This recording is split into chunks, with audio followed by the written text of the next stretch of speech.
رجالا كثيرا ونساء واتقوا الله الذي تساءلون به والأرحام إن الله كان عليكم رقيبا يا أيها الذين آمنوا اتقوا الله حق تقاته ولا تموتن إلا وأنتم مسلمون يا أيها الذين آمنوا اتقوا الله وقولوا قولا سديدا يصلح لكم أعمالكم ويغفر لكم ذنوبكم ومن يطع الله ورسوله فقد فاز فوزا عظيما وقال الله سبحانه وتعالى يا بني آدم لا يفتننكم الشيطان كما أخرج أبويكم من الجنة.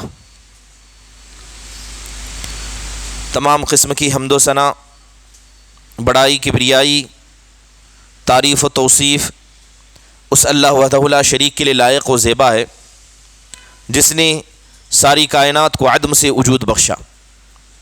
درود نازل ہو تمام انبیاء علیہم الصلاۃ والسلام پر جنہیں اللہ سبحانہ و تعالیٰ نے اپنی قوموں تک ہادی اور رہبر بنا کر بھیجا.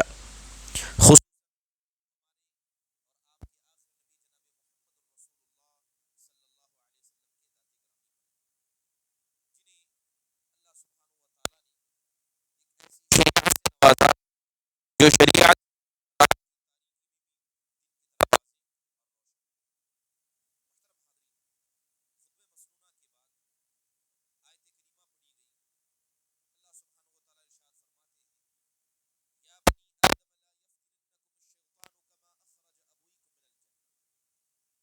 آدم کی اولاد تمہیں شیطان فتنے میں مبتلا نہ کر دے،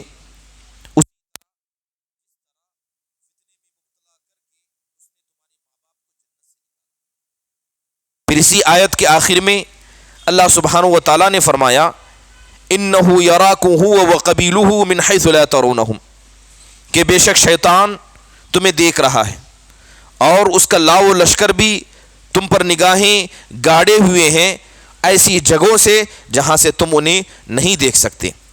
پھر اللہ تعالیٰ فرماتے ہیں کہ ہم نے ان لوگوں کے لیے شیطان کو اولیاء بنا دیا ہے جو اللہ تعالیٰ کی ذات پر ایمان نہیں رکھتے. ایک جگہ اللہ سبحانہ و تعالیٰ ارشاد فرماتے ہیں ان الشیطان لکم عدو فاتخذوہ عدوا، بے شک شیطان تمہارا کھلا دشمن ہے لہذا تم اس کے ساتھ دشمنی نبھاؤ. انما یدعو حزبہ لیکون من اصحاب السعیر، شیطان اپنے لشکر کے ساتھ تمہیں دعوت دیتا ہے تاکہ اس کی پیروی کر کے تم بھی اس کے ساتھ جہنمی ہو جاؤ. شیطان یہ عربی لفظ ہے، شیاطین اس کی جمع ہے. عربی میں جب بھی شیطان کہا جاتا ہے تو اس سے مراد شطنا یعنی کسی چیز کا دور ہونا، کسی چیز کا اللہ کی رحمت سے مایوس ہو کے دور ہو جانا ہے. ابلیس ایک نام ہے اور یہ اس شخصیت کا نام ہے جس نے سب سے پہلے حضرت آدم علیہ الصلاۃ والسلام کو سجدہ کرنے سے انکار کیا تھا. قصہ آپ نے بارہا سنا ہوگا کہ کس طرح اللہ سبحانہ و تعالیٰ نے جب انسان کو پیدا کرنا چاہا تو اللہ نے انسان کے پیدا کرنے سے پہلے ہی اس کا مقام و مرتبہ فرشتوں کے سامنے بیان کر دیا. اللہ تعالیٰ نے کہا کہ میں ایک آدمی کو، ایک انسان کو پیدا کرنے والا ہوں، لہذا فرشتوں نے کہا اے اللہ تو ایسی مخلوق کو پیدا ہی کیوں کرتا ہے جو زمین میں جانے کے بعد وہاں فساد مچائے گی. اللہ نے کہا کہ میں وہ جانتا ہوں جسے تم نہیں جانتے. پھر اللہ تعالیٰ نے حضرت آدم علیہ الصلاۃ والسلام کو اپنے ہاتھ سے پیدا کیا. آدم علیہ الصلاۃ والسلام کا پہلا گھر جنت بنا کر انہیں جنت میں چھوڑ دیا. جب یہ سارا معاملہ ہوا اللہ نے آدم کو اتنی عزت دی، جنت میں داخل کرنے سے پہلے اللہ نے فرشتوں کو حکم دیا اس علم کی بنیاد پر، ان ناموں کی بنیاد پر جو اللہ نے آدم کو سکھائی تھی کہ وہ آدم کو سجدہ کری. جتنے وہاں تھے سب نے سجدہ کیا مگر شیطان نے کبر اختیار کیا، سجدہ کرنے سے انکار کیا. کہا انا خیر منہ، اے اللہ جس آدم کو تو سجدہ کرنے کا حکم دیتا ہے میں اس سے بہتر ہوں. لہذا اللہ نے اسے مردود قرار دیا. جیسے ہی آدم علیہ الصلاۃ والسلام کو جنت میں چھوڑا گیا شیطان نے انہیں بہکایا. شیطان کے بہکاوے میں آ کر انہوں نے اس درخت کے پھل کو کھا لیا. آدم علیہ الصلاۃ والسلام سے غلطی ہوئی، فوراً اللہ سے توبہ کی، اللہ سے معافی مانگی، اللہ نے انہیں معاف کر دیا. شیطان سے بھی غلطی ہوئی، اس نے اللہ کی نافرمانی کی، مگر اس نے اللہ کے سامنے توبہ نہیں کی، بلکہ اس نے اللہ سے مہلت مانگی اور کہا فَبِمَا أَغْوَيْتَنِي لَأَقْعُدَنَّ لَهُمْ صِرَاطَكَ الْمُسْتَقِيمَ، اے اللہ تو نے مجھے اس آدم کی وجہ سے گمراہ کیا، میں ان کے ہر سیدھے راستے پر جا کر بیٹھوں گا، میں ان کے دائیں جانب سے آؤں گا، ان کے بائیں جانب سے آؤں گا، ان کے سامنے اور پیچھے سے آؤں گا۔ اے میرے پروردگار، تو اپنے بندوں میں بڑے کم ہی لوگوں کو اپنا فرما بردار اور شکر گزار پائے گا۔ اللہ نے مہلت دے دی، قیامت تک شیطان کو مہلت مل گئی۔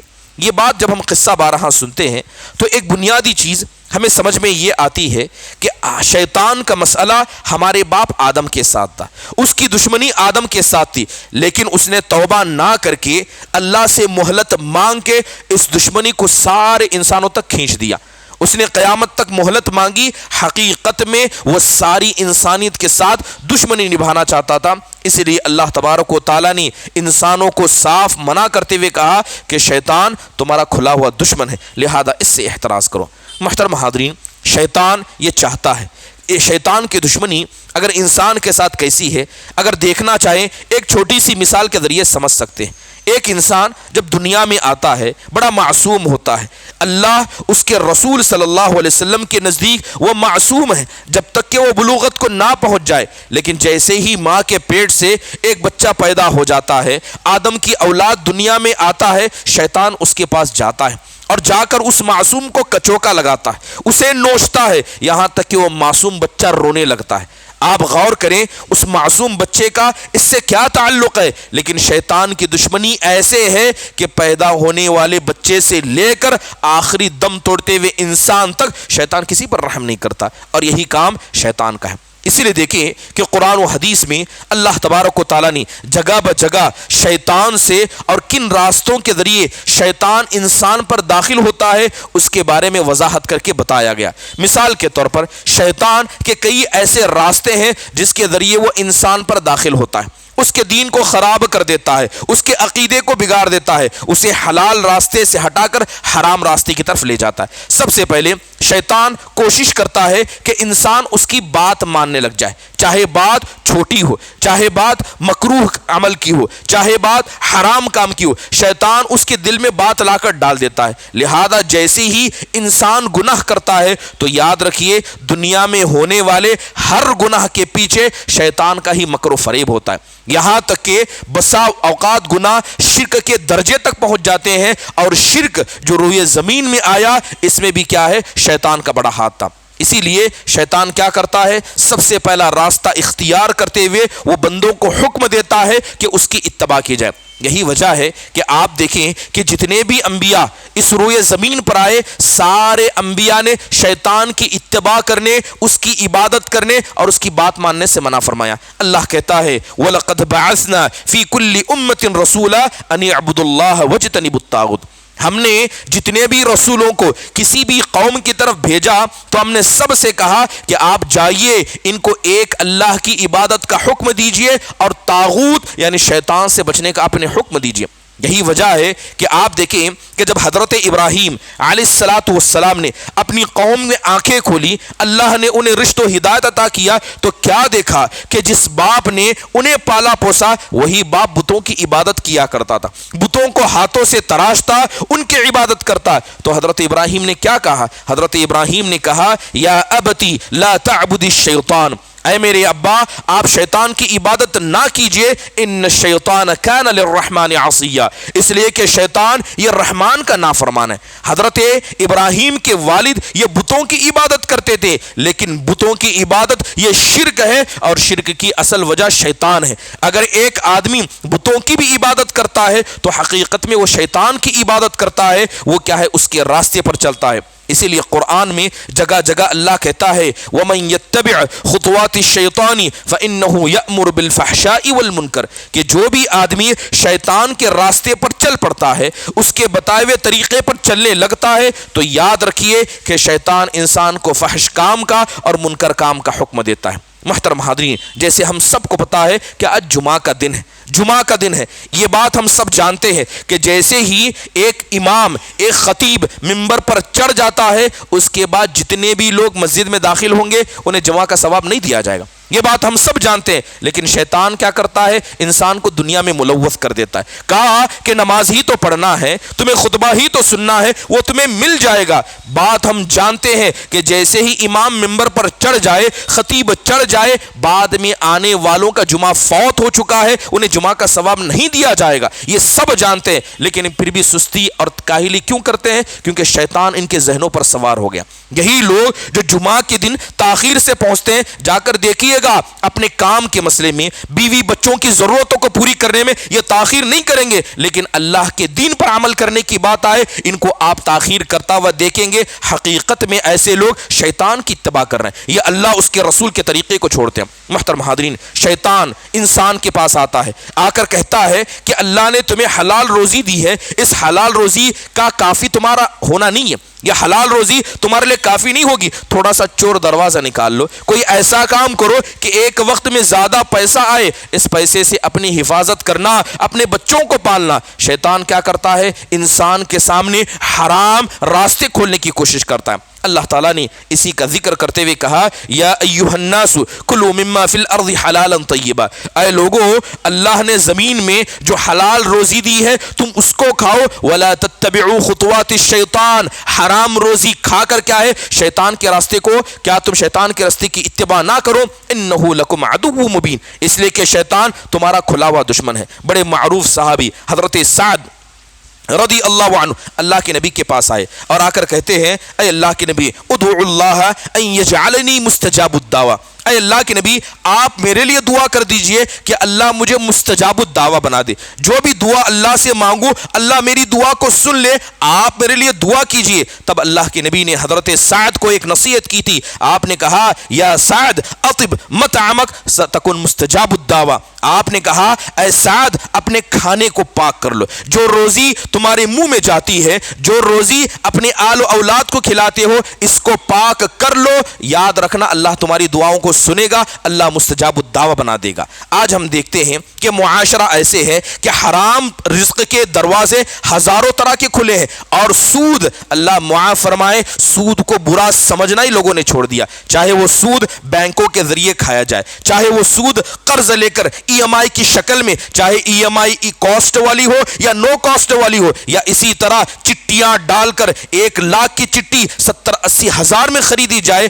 ہزاروں تجارت کے ایسے معاملات جس میں سودی لین دین کا بات ہوتی ہے، ایسی چیزیں اب مسلمانوں کے درمیان عام ہو چکی ہیں، بلکہ لوگ تو ان کو برا بھی نہیں سمجھتے۔ لوگوں کو ضرورت نہیں ہوتی ہے، اپنی سہولتوں کے لیے لوگ گاڑیاں خریدتے ہیں، اسے قرض پر لیتے ہیں، سود پر لیتے ہیں، یہ بات بھول جاتے ہیں کہ اللہ تعالیٰ نے صاف کہا کہ سود جو آدمی لیتا ہے، جو کھاتا ہے، جو سہولت فراہم کرتا ہے، حقیقت میں وہ اللہ اس کے رسول کے ساتھ جنگ کرنے کے لیے تیار ہو جائے۔ آپ کو پتا ہونا چاہیے کہ اسلام کے اندر کچھ حرام کام ایسے ہیں جن کا ایک درجہ ہے۔ بسا اوقات انسان مجبوری کی حالت میں آ جائے تو بسا اوقات کچھ حرام حلال ہو جاتے ہیں۔ مثال کے طور پر سور کا گوشت، خنزیر کا گوشت کھانا حرام ہے، لیکن انسان ایسی حالت میں آ جائے کہ اس کی زندگی پر خدشہ محسوس ہو تو اسلام اجازت دیتا ہے کہ اس کا گوشت اتنا کھا لو کہ زندگی بچ جائے، لیکن بات سود کی جائے، اسلام یہاں اتنی بھی گنجائش نہیں دیتا۔ اگر ایسا مسئلہ ہے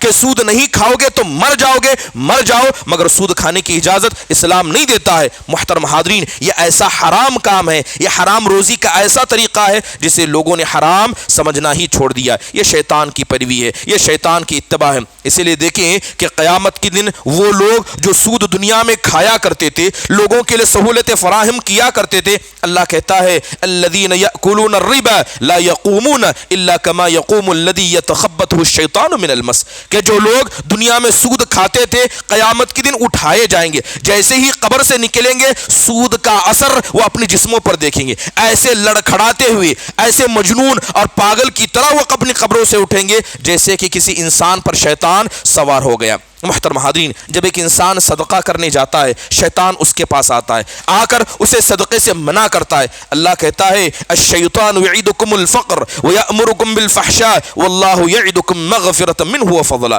ایک آدمی صدقہ کرنے جاتا ہے تو شیطان کہتا ہے یہ پیسہ حلال کا کمایا ہوا ہے، اسے رکھ لو، یہ تمہارے لیے کام آئے گا، یہ تمہاری آل و اولاد کو فائدہ دے گا۔ شیطان چاہتا ہے کہ آدمی صدقہ نہ کرے، شیطان اسے اپنی فقیری کا، تنگ دستی کا اور اس اس پیسے کی ضرورت کا وعدہ کرتا ہے۔ یہی وجہ ہے کہ جو لوگ اللہ کی راہ میں خرچ کرتے ہیں حقیقت میں وہ اللہ والے ہیں، شیطان انہیں روکتا ہے۔ مگر جو لوگ ریاکاری کے لیے خرچ کرتے ہیں، دکھانے کے لیے، اپنا نام جتانے کے لیے، اپنا عہدہ اور رتبہ بتانے کے لیے کرتے ہیں، شیطان ان کے پاس آ کر کرتا ہے خرچ کرو، کیونکہ ان کا خرچ کرنا یہ قیامت کے دن ان کے لیے وبال جان بننے والا ہے، کیونکہ یہ اس میں مخلص نہیں ہے۔ اللہ کہتا ہے والذین ينفقون اموالهم رئاء الناس ولا يؤمنون بالله ولا باليوم الاخر ومن يكن الشيطان له قرینا فساء قرینا، کہ جو لوگ اللہ تبارک و تعالیٰ کے راستے میں مال تو خرچ کرتے ہیں مگر حقیقت میں ریاکاری کے لیے خرچ کرتے ہیں، اللہ کہتا ہے کہ نہ انہیں اللہ پر ایمان ہے نہ آخرت کے دن کے جزا و سزا پر ایمان رکھتے ہیں،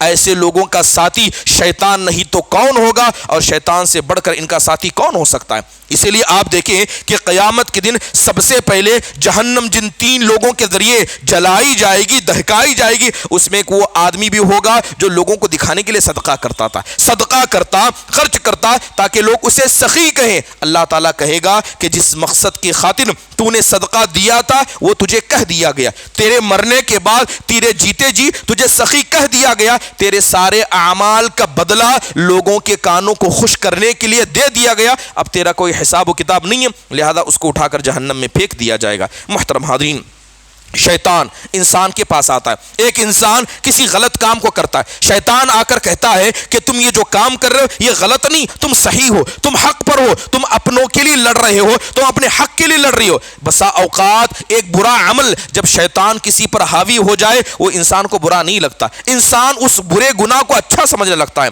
یہ شیطان کا ہے ایک وسوسہ ہے۔ اس طریقے سے شیطان انسان کے پاس آتا ہے۔ اللہ تبارک و تعالیٰ نے ان لوگوں کا ذکر کیا جنہوں نے کیا ہے اللہ اس کے رسول کی مخالفت کی، حقیقت میں جب ان کی نیتوں کو دیکھیں، جو لوگ اللہ اس کے رسول سے لڑنے آئے تھے ان کی نیتیں خراب نہیں تھی، وہ اپنی بتوں کی مدد کرنے کے لیے اپنی قوم کی حمیت میں آئے تھے اور ان کے لڑائی میں وہ مخلص تھے، مگر وہ اخلاص اللہ کے لیے نہیں تھا۔ اللہ تعالیٰ کہتا ہے الم تر وَإِذْ زَيَّنَ لَهُمُ الشَّيْطَانُ أَعْمَالَهُمْ وَقَالَ لَا غَالِبَ لَكُمُ الْيَوْمَ مِنَ النَّاسِ۔ غزوہ بدر کا ذکر کرتے ہوئے اللہ کہتا ہے کہ جب غزوہ بدر کے وقت 1000 لوگ مشرکین مکہ کا قافلہ لڑنے آیا تو شیطان نے انہیں مزین کر دیا تھا، انہیں یہ بتایا تھا کہ تم اپنی بتوں کی مدد کرنے آئے ہو، اپنے دین کو بچانے آئے ہو، اپنے باپ دادا کی خدمتوں کو برباد ہونے سے بچانے آئے ہو، لہذا تمہارا لڑنا یہ حق کے لیے ہے، یہ مسلمان باطل ہیں، یہ مسلمان نیا دین لے کر آئے۔ حقیقت میں شیطان نے ان کے اعمال کو مزین کر دیا تھا،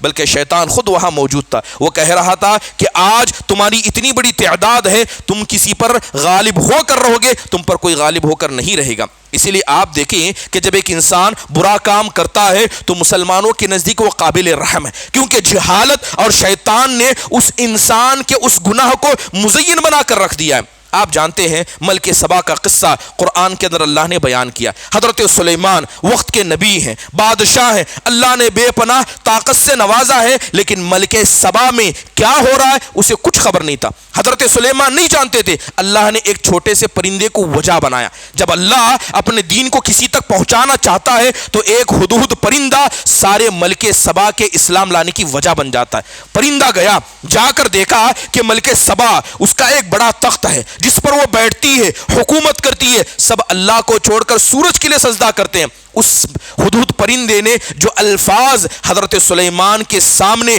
دین کے لیے رکھے تھے، اللہ نے اس کے الفاظ کو قرآن میں ایسے ہی بیان کیا۔ وہ کہتا ہے وجدتها وقومها يسجدون للشمس من دون الله وزين لهم الشيطان اعمالهم فصد عن السبيل۔ آ کر کہتا ہے اے سلیمان تم میرے بارے میں پوچھتے ہو کہ میں کہا تھا، میں ایک ایسی خبر لے کر آیا ہوں جس کے بارے میں آپ کو بھی نہیں پتا۔ وہ کہتا ہے کہ میں ایک ایسی قوم کے پاس سے آیا ہوں جن کو میں نے دیکھا کہ وہ اللہ کو چھوڑ کر سورج کو سجدہ کرتے ہیں، اور شیطان نے ان کے اس گناہ کو ان کے سامنے اچھا بنا کر پیش کیا، ان کو ان گناہ کو مزین بنا کر پیش کیا ہے، لہذا راہ راست سے انہیں بٹا کر رکھ دیا۔ محترم حاضرین، اللہ تعالیٰ نے اس پرندے کو وجہ بنائی کہ سارے ملکہ سبا اور وہ تخت کیا ہے سب کا سب حضرت سلیمان کے پاس اسلام لے کر آیا۔ محترم حاضرین، شیطان آتا ہے کس طریقے سے انسان کو غفلت میں مبتلا کر دیتا ہے، اس لیے اسلام کہتا ہے بادر بالاعمال فتنہ، کہ انسان فتنے میں مبتلا کیا جانے والا، جیسے ہی کوئی نیک عمل کرنے کا ارادہ کرو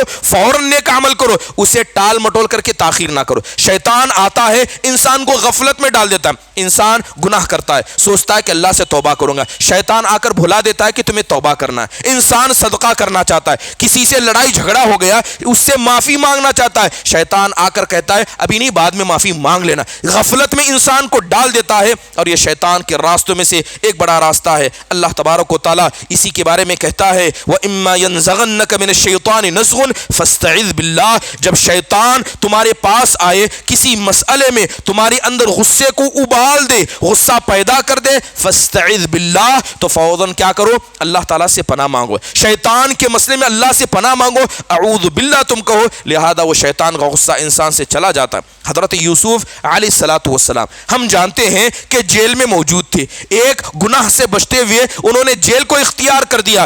جیل میں دو ساتھی جو تھے جن کو حضرت یوسف نے دعوت دی، ان دونوں کو آزاد کر دیا گیا، آزاد کر دیا گیا۔ حضرت یوسف نے ایک سے کہا کہ تم جا رہے ہو آزاد ہو کر بادشاہ کے پاس جا کر میرے قصے کو بیان کرنا کہ میں یہاں پر کیوں موجود ہوں۔ اللہ کہتا ہے فَأَنْسَاهُ الشَّيْطَانُ ذِكْرَ رَبِّهِ، جیسے ہی وہ آدمی نکلا وجہ بنتا کہ اگر وہ آدمی بادشاہ کے سامنے جا کر حضرت سلیمان کا قصہ رکھتا تو سلیمان علیہ السلام 10 یا 12 سال تک جو قید خانے میں تھے وہ وقت بچ جاتا، مگر شیطان نے اس آدمی کو بھلا دیا، لہذا اسے حضرت یوسف کی بات یاد ہی نہیں رہی، یہاں تک کہ جب بادشاہ نے خود خواب دیکھا تب اسے یاد آیا کہ حضرت سلیمان نے مجھے کیا ہے اپنی بات کو رکھنے کا حکم دیا تھا۔ محترم حاضرین، یہی وجہ ہے کہ دیکھیں کہ ایک ایمان والا شیطان کی چال کو سمجھ جاتا ہے، لیکن جس کے دل میں ایمان نہیں ہے، جو متبع سنت نہیں ہے، وہ شیطان کی چال کو نہیں سمجھ پاتا۔ حضرت یوسف کے بھائیوں نے جب حضرت یوسف علیہ السلام کو دیکھا،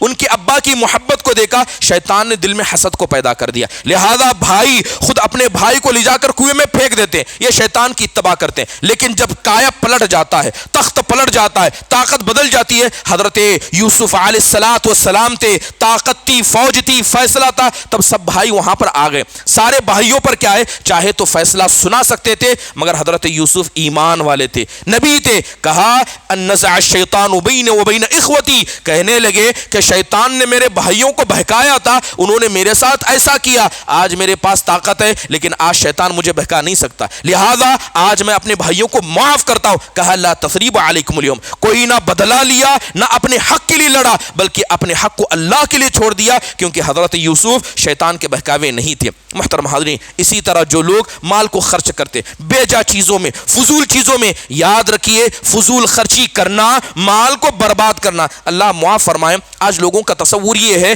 کہ اپنی ذات پر جو ہم خرچ کرتے ہیں، اپنے بیوی بچوں پر جو خرچ کرتے ہیں، ہر چیز صدقہ ہے۔ یاد رکھیے وہی صدقہ ہوگا جسے آپ حق کے طور پر خرچ کریں۔ فضول خرچی کرنا، ایکسٹرا اور زائد خرچ کرنا، یہ شیطان کا حکم کی اتباع کرنا ہے۔ اس لیے اللہ کہتا ہے ان المبذرین کانوا اخوان الشیاطین، کہ جو لوگ فضول خرچی کرتے ہیں حقیقت میں ایسے شیطان کے بھائی ہیں۔ فضول خرچی کسی کہتے ہیں؟ انسان کو جتنی چیزوں کی ضرورت ہے، ضرورت سے زیادہ چیز انسان اپنے پاس رکھے، ضرورت سے زیادہ گاڑیاں رکھے، ضرورت سے زیادہ پیر میں پہننے والے چپل رکھے، ضرورت سے زیادہ کپڑے رکھے، ضرورت سے زیادہ انسان کھائے پیے، یہ ساری چیزیں اسراف میں آتی ہیں۔ قرآن میں اللہ تبارک و تعالیٰ ایک جگہ کھانے پینے کے حوالے سے کہتے ہیں، اللہ تبارک و تعالیٰ، ہم سب جانتے ہیں کہ اسلام آیا ہے تو اسلام نے انسانیت کو وہ راستہ دکھایا جو اسے قیامت کے دن کامیاب کرے گا۔ دنیا میں آئے ہیں آخرت کمانے کے لیے، دنیا کمانے کے لیے ہم نہیں آئے، لہذا انسان بھول جاتا ہے، کھانے پینے کا ساز و سامان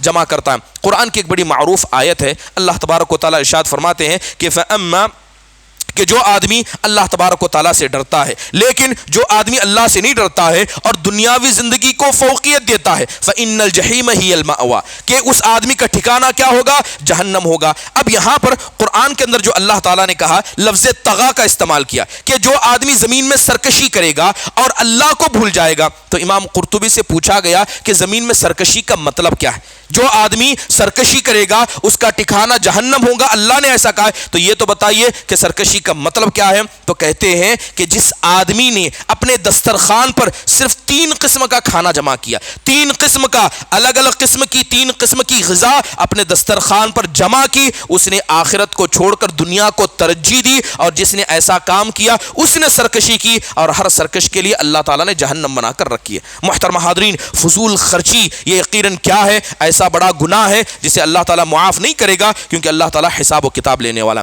محترم حاضرین، شیطان انسان کے پاس آتا ہے بے شمار راستوں کے ذریعے۔ شیطان کا ایک بڑا راستہ وسوسہ ہے، شیطان دل میں وسوسہ پیدا کرتا ہے۔ اس لیے قرآن میں دیکھیں کہ اللہ تعالیٰ نے دنیا میں ہمیں آرام سے رہنے کے لیے نہیں بھیجا ہے۔ اگر کوئی آدمی کماتا ہے، کھاتا ہے، بالکل آرام ہے، اسے کسی چیز کی تکلیف نہیں ہے، سمجھ لیجئے کہ وہ شیطان کے بہکائے میں، کیونکہ شیطان نے اسے ایسا بنا کر رکھا ہے کہ وہ گناہ میں مبتلا ہے، ورنہ ایمان والوں کا حال ایسا نہیں ہوتا کہ وہ دنیا میں آرام کرنے کے لیے آئیں۔ اس لیے تو اللہ کہتا ہے احسب الناس ان یترکوا ان یقولوا آمنا وهم لا یفتنون، کیا لوگوں نے یہ گمان کر رکھا ہے کہ وہ اپنے زبان سے کہہ دیں گے کہ ہم ایمان لائے تو ہم انہیں چھوڑ دیں گے، ہم انہیں آزمائیں گے نہیں؟ ایسا بالکل نہیں ہوگا۔ محترم حاضرین، شیطان آتا ہے، دل میں وسوسے ڈالتا ہے۔ حدیث کے اندر آتا ہے، اللہ کے نبی علیہ الصلوۃ والسلام کہتے ہیں ایک انسان بیٹھا ہے، شیطان اس کے پاس آتا ہے، کہتا ہے کہ زمین کو کس نے پیدا کیا؟ آ کر دل میں وسوسہ ڈال دیتا ہے۔ اب وہ آدمی اس وسوسے کا جواب دیتا ہے، کہتا ہے اس زمین کو اللہ نے پیدا کیا۔ شیطان پوچھتا ہے اس آسمان کو کس نے پیدا کیا؟ پھر یہاں پر آدمی اس کا بھی جواب دیتا ہے، دل میں یہ سارا معاملہ چل رہا ہے، کہتا ہے اللہ تعالیٰ نے اس آسمان کو پیدا کیا۔ اس کو کس نے پیدا کیا؟ اس کو اللہ نے پیدا کیا۔ شیطان اس بات کو بہکاتے بہکاتے اس سے پوچھتا ہے کہ جب ان ساری چیزوں کو اللہ نے پیدا کیا، یہ تو بتا اللہ کو کس نے پیدا کیا؟ محترم حاضرین، یہ شیطان کا وسوسہ، اگر اللہ کے نبی کہتے ہیں کہ جو آدمی وسوسے سے اس حد تک پہنچ جائے، فوراً اللہ تبارک و تعالیٰ سے پناہ مانگے اور شیطان سے دور ہو جائے۔ بسا اوقات شیطان نبی کریم صلی اللہ علیہ وسلم کی ذات کے مسئلے میں وسوسہ پیدا کرتا ہے۔ آج دیکھیں کہ ایسے کتنے شیاطین ہیں جو نبی کریم صلی اللہ علیہ وسلم کی ذات کے حوالے سے ہمارے دلوں میں وسوسے ڈالتے ہیں۔ مثال کے طور پر ابھی ماضی قریب میں آپ نے سنا ہوگا، لوگوں نے ایک واویلا اٹھایا کہ اللہ کے نبی نے ایک 7 سال کی بچی سے شادی کی، 9 سال کی بچی کے ساتھ آپ نے ولیمہ منایا۔ ہر مسلمان کو چاہیے کہ اسے نبی کی سیرت پتہ ہو، آپ نے کب شادی کی، اس مسئلے کی حقیقت کیا ہے۔ ایک آدمی دل میں تصور کر لے، اتنا دل میں مان لے، ہو سکتا ہے اللہ کے نبی سے غلطی ہو گئی ہو، آپ نے غلط کیا ہوگا، تبھی کا تبھی فوراً وہ کافر ہو جائے گا، اسلام سے نکل جائے گا، کیونکہ نبی کے مسئلے میں، آپ کے مسئلے میں ادنا شک کرنا یہ اس انسان کو کافر بنانے کے لیے کافی ہے۔ یاد رکھیں، ہم تو بڑے عام انسان ہیں، صحابہ جیسی ہستیاں بھی یہ نبی کریم صلی اللہ علیہ وسلم کے مسئلے میں محفوظ نہیں تھی۔ وہ قصہ بڑا مشہور ہے، رات کا وقت تھا، رمضان کا مہینہ تھا، آپ صلی اللہ علیہ وسلم اعتکاف بیٹھے ہوئے، آپ مسجد سے باہر نکلے، آپ علیہ الصلوۃ والسلام مسجد سے باہر نکلے، آپ کے ساتھ ایک خاتون تھی، 2 صحابہ کرام مسجد سے گزر رہے تھے۔ جیسے ہی انہوں نے دیکھا کہ اللہ کے نبی صلی اللہ علیہ وسلم رات میں ایک خاتون کے ساتھ مسجد سے باہر نکل رہے ہیں، لہذا جیسی انہوں نے دیکھا اپنی نگاہوں کو نیچے کیا اور اپنے قدموں کو تیز کر کے جانے لگے۔ اللہ کے نبی صلی اللہ علیہ وسلم سمجھ گئے، آپ نے کہا اعلی رسلکما، آپ نے کہا کہ آرام سے، جس تیزی سے تم آ رہے تھے تم نے اپنے قدموں کو تیز کیوں کیا؟ پھر آپ نے کہا انہا زوجتی صفیہ بنت حوی، آپ نے کہا یہ جو عورت ہے یہ کوئی غیر نہیں، یہ میری بیوی صفیہ بنت حوی بن اخطب ہے۔ جیسے ہی ان دونوں صحابہ نے اس بات کو سنی رک گئے، کہنے لگے سبحان اللہ یا رسول اللہ، اے اللہ کے نبی، اللہ کی ذات بڑی پاک ہے کہ اللہ اپنے لیے کوئی ایسا نبی بھی اختیار کرے جو گناہ میں ملوث ہو، آپ کے مسئلے میں ہم صاف ہیں۔ تب آپ علیہ الصلوۃ والسلام نے کہا تھا انی خفت علیکما ان یقذف الشیطان فی قلوبکما، آپ نے کہا کہ تم یہاں سے جا رہے تھے، ہم دونوں کو رات میں اکیلا دیکھا، مجھے خطرہ محسوس ہوا کہیں شیطان تمہارے دل میں ہمارے بارے میں کوئی بات نہ ڈال دے، اس لیے میں نے آگے بڑھ کر بتایا کہ یہ غیر نہیں، یہ میری بیوی ہے۔ صحابہ اکرام کی ہستیاں بھی یہ شیطان کے وسوسے سے بچ نہیں سکتی مگر اللہ تعالیٰ اپنے فضل سے جسے بچانا چاہے۔ محترم حاضرین، ایک صحابی رسول آئے، آ کر کہتے ہیں اے اللہ کے نبی صلی اللہ علیہ وسلم، بسا اوقات اللہ کے بارے میں ہمارے پاس تصور آتا ہے، اللہ کے بارے میں باتیں آتی ہیں، شیطان ان باتوں کو لا کر دماغ میں ڈال دیتا ہے،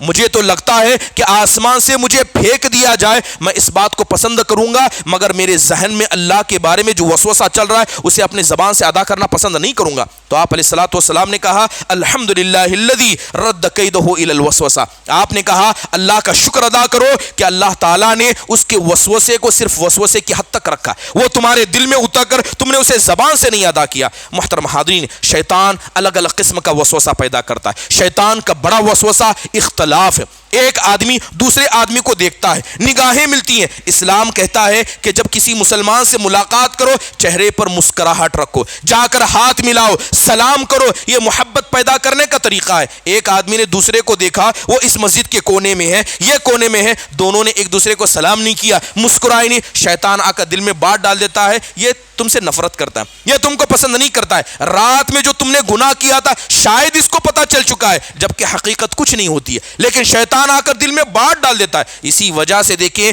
کہ جہاں اختلافات ہوتے ہیں، جو لوگ حق کا نام لے کر بھی مسلمانوں سے لڑائی جھگڑا کرتے ہیں، ان کے بیچ میں تیسرا شیطان ہوتا ہے۔ حدیث بڑی مشہور ہے، آپ علیہ الصلوۃ والسلام کہتے ہیں قد یئس الشیطان ان یعبدہ المصلون فی جزیرۃ العرب، شیطان اس بات سے مایوس ہو گیا کہ عرب کی جو زمین ہے وہاں پر اب اس کی پرستش نہیں ہو سکتی، اس کی عبادت نہیں ہو سکتی، ولکن التحریش فیما بینہ، آپ نے کہا کہ اب شیطان کی پرستش تو نہیں ہو سکتی، مگر شیطان اس بات سے مایوس نہیں ہوا ہے کہ ان کو آپس میں لڑائے، شیطان ان کو آپس میں لڑائے۔ اب مفسرین شارحین کہتے ہیں کہ شیطان بڑا چالاک ہے، شیطان جب شرک سے مایوس ہو گیا تو اس نے اختلاف کو کیوں چنا؟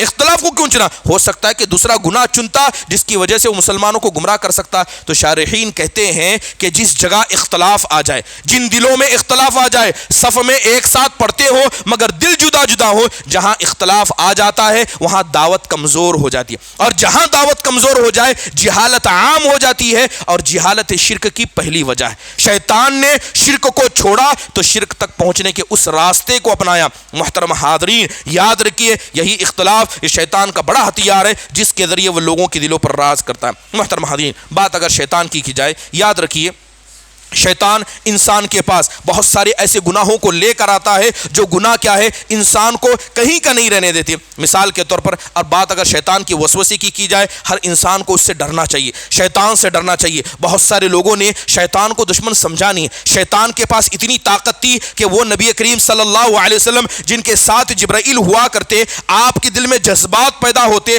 آپ کو تکلیف ہوتی، اللہ وحی نازل کیا کرتا، آپ علیہ الصلوۃ والسلام کو بھی شیطان سے ڈرنے کا حکم دیا گیا تھا۔ آپ نماز پڑھا رہے تھے، کس حالت میں ہے؟ نماز کی حالت میں۔ آپ نماز کی حالت میں اچانک آپ پیچھے ہٹے اور آپ نے زور سے کہا اللعنک بلعنت اللہ، آپ نے کہا کہ اللہ تعالیٰ نے جو تجھ پر لعنت بھیجی ہے وہی لعنت میں تجھ پر بھیجتا ہوں۔ یہ سارا معاملہ نماز میں ہو رہا ہے۔ جیسی نماز ختم ہوئی، صحابہ نے پوچھا اے اللہ کے نبی، ہم نے نماز میں آپ کو ایک ایسی ایکٹیویٹی کرتے دیکھا جو عام طور پر آپ نہیں کرتے، کیا ہوا؟ تو آپ صلی اللہ علیہ وسلم کہتے ہیں کہ میں نماز پڑھا رہا تھا، ابلیس آیا، اس کے ہاتھ میں آگ تھی، وہ آگ لا کر میرے منہ میں ڈالنا چاہ رہا تھا، مگر اللہ نے مجھے بچایا، لہذا اللہ نے طاقت دی کہ میں نے اس کی گردن کو پکڑ لیا، اور تب میں نے کہا کہ اللہ تعالیٰ نے جو تجھ پر لعنت بھیجی ہے وہی لعنت میں تجھ پر بھیجتا ہوں۔ یہ نبی کریم صلی اللہ علیہ وسلم کی ذات ہے، یہ آپ علیہ الصلوۃ والسلام کی شخصیت ہے۔ شیطان اتنی طاقت رکھتا ہے، بلکہ حدیث میں آپ نے کہا ان الشیطان یجری مجری الدم، کہ جس انسان کی رگوں میں خون بہتا ہے ہر انسان کے رگوں میں شیطان کا وسوسہ بہتا ہے۔ انسان کو ڈرنا چاہیے، انسان کو ڈرنا چاہیے۔ اسی لیے آپ دیکھیں اللہ کے نبی علیہ الصلوۃ والسلام کے صحابہ میں سے حضرت حذیفہ بن یمان کہتے ہیں کان الناس یسألون رسول اللہ عن الخیر فکنت اسألہ عن الشر، لوگ اللہ کے نبی کے پاس آتے اور اچھی چیزوں کے بارے میں سوال کرتے، لیکن میں اکیلا ایسا تھا جاتا برائی کے بارے میں پوچھتا، یہ نہیں کہ مجھے برائی کرنا ہے مگر مجھے برائی سے بچنا ہے۔ ان کا کہنا تھا کہ برائی سے بچوں یہ زیادہ ضروری ہے نیک کاموں کو کرنے سے، لہذا جا کر اللہ کے نبی سے پوچھا کرتے۔ محترم حاضرین، یاد رکھیے شیطان کا ہتھ کنڈا یا شیطان کا داعی وہ بنتا ہے جو اپنی جماعت و جمعیت سے الگ ہوتا ہے، جو جماعت جو حق پر ہے ان سے الگ ہو جائے۔ اس لیے آپ علیہ الصلوۃ والسلام نے کہا کہ جیسی ہی ایک بکری ریوڑوں میں نکلتی ہے، اپنی جماعت میں نکلتی ہے، ان کو کیا بھیڑیا دیکھتا ہے، لیکن جیسی ہی اپنی جماعت سے ایک بکری الگ ہوتی ہے بھیڑیا اسی کو شکار بناتا ہے۔ آپ نے کہا کہ شیطان کا مسئلہ ایسے ہی ہے، لہذا اپنے لوگوں کے ساتھ رہا کرو، مسجدوں سے جڑو، علماء سے جڑو، جماعت و جمعیت کے ساتھ رہا کرو، کیونکہ یہ اللہ کے فضل کے بعد شیطان سے بچنے کا ایک بڑا بہترین راستہ ہے۔ محترم حاضرین، شیطان کن کو سہارا بناتا ہے، شیطان کن لوگوں پر حملہ کرتا ہے؟ وہ لوگ جو مخلص نہیں ہیں، آپ کوئی بھی کام کریں, آپ دعوت اللہ کا کام کریں, آپ صدقہ کریں, آپ خیرات کریں, اگر آپ مخلص نہیں ہیں, اور یاد رکھیے اگر آپ کے دل میں اخلاص نہیں ہے تو شیطان حاوی ہو کر رہے گا. ضروری ہے اخلاص اللہ کے فضل کے بعد انسان کو کیا ہے, شیطان سے بچانے کا ذریعہ ہے.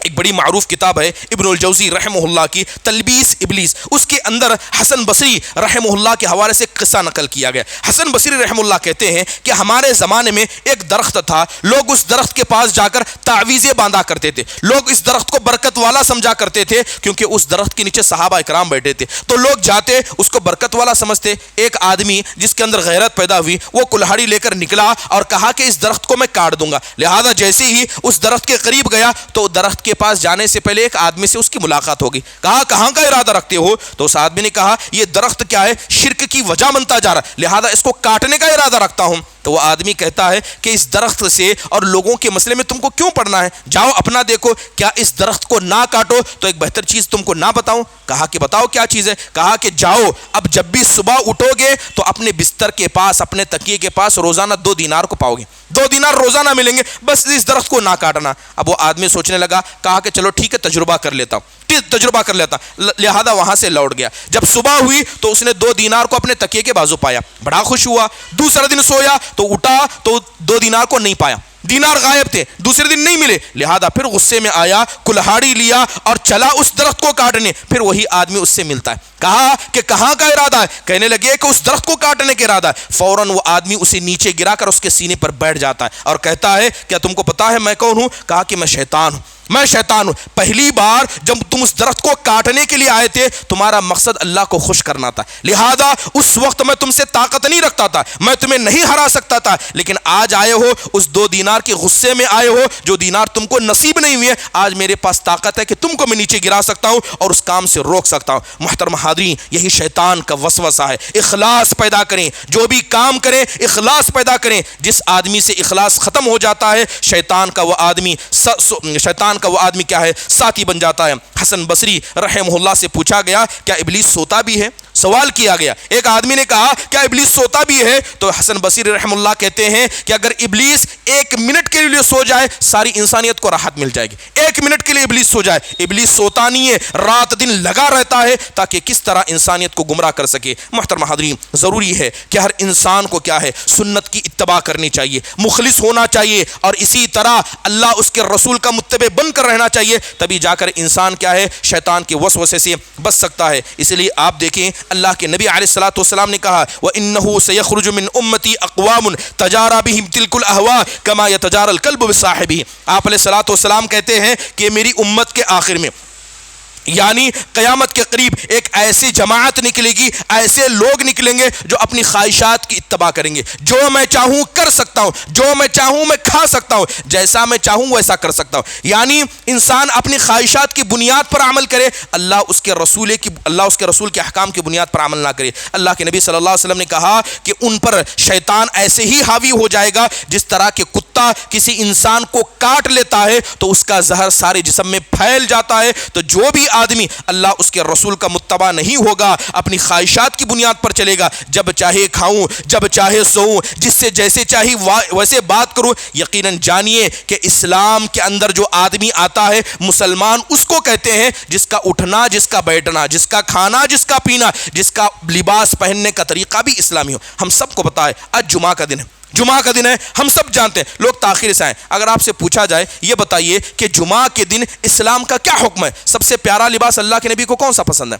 آپ صلی اللہ علیہ وسلم کیا کہا کرتے تھے, البس البیاض. میں ایک چھوٹی سی مثال بتا رہا ہوں, کہتے ہیں البس البیاض. آپ کہتے ہیں کہ سفید لباس پہنا کرو, یہ لباس اللہ اس کے رسول کو پسند ہے, اور اسی میں اپنے مردوں کو دفنایا کرو. کیا آج یہ جمعہ کا دن اس بات کا حق نہیں رکھتا کہ انسان سفید لباس پہنے؟ لیکن ہوتا یہ ہے کہ انسان ان سنتوں کو چھوڑ دیتا ہے. جب انسان ایک سنت کو چھوڑ دیتا ہے شیطان دوسری سنت کو چھوڑنے کا راستہ بنا دیتا ہے. اللہ کے نبی کو مسواک پسند تھا. کتنا پسند تھا؟ مسواک اتنا پسند تھا, گھر سے نکلتے مسواک کرتے, گھر میں جاتے مسواک داخل کرتے, مصلی پر آتے مسواک لیتے, کسی سے ملتے آپ کے پاس مسواک ہوتا. اتنے لوگ یہاں موجود ہیں, کون ہے جو سنت پر عمل کرتا ہے؟ ان سنتوں کو ہم نے حقیر سمجھا. یہ سنتیں انسان کی زندگی بنانے میں, یہ سنتیں انسان کو متبع سنت بنانے میں باقی رہتی ہیں. محترم حاضرین, جو آدمی سنتوں کو حقیر سمجھے گا وہ گناہ کو بھی حقیر سمجھے گا اور شیطان ایسے آدمی کا بہترین ساتھی بن جائے گا۔ اللہ تعالیٰ سے دعا ہے کہ اللہ تبارک و تعالیٰ ہم سب کو شیطان کے وسوسوں کو سمجھ کر اور اسی طرح اس کی چالوں کو جان کر اس سے بچنے کی اللہ تعالیٰ توفیق نصیب فرمائے۔ اللہ تبارک و تعالیٰ ہم سب کے عقیدے کی اصلاح فرمائے، اللہ ہم سب کو متبع سنت بنائے، ہم سب کے اندر اللہ تعالیٰ اخلاص عطا فرمائے۔ اقول قولی ھذا واستغفر اللہ لی ولکم ولسائر المسلمین من کل ذنب فاستغفروا انہ هو الغفور الرحیم۔